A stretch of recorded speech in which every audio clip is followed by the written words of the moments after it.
I still remember the way she smiled when she told me about the party. It was casual, almost careless, as if it meant nothing.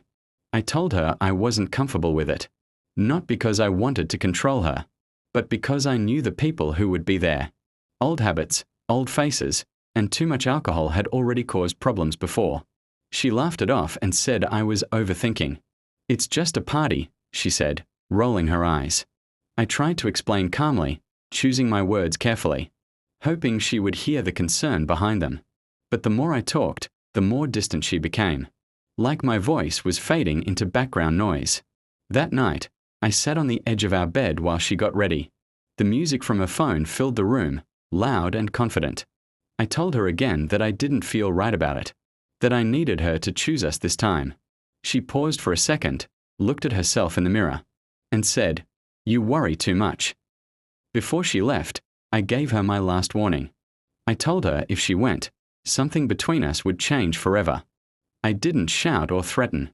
My voice was tired, heavy with years of small compromises. She kissed my cheek, grabbed her purse, and walked out as if nothing serious had been said. Hours passed with no messages. I stared at my phone, imagining laughter, drinks, and moments she wouldn't tell me about. Each minute felt longer than the last, stretching my patience thin.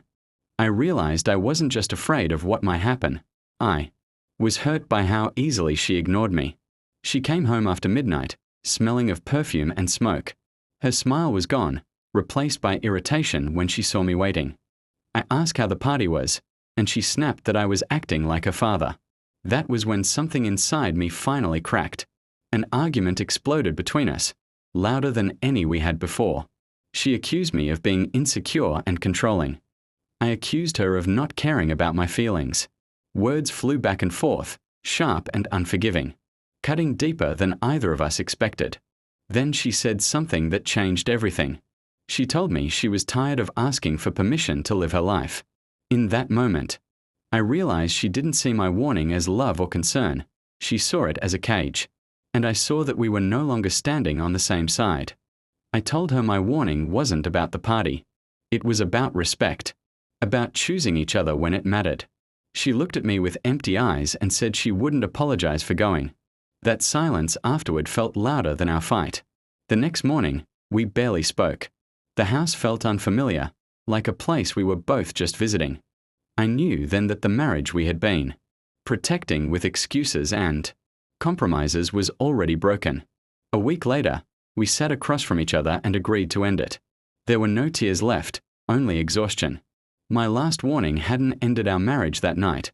It had revealed the truth. We had both been avoiding. Now, when I think about it, I don't regret speaking up.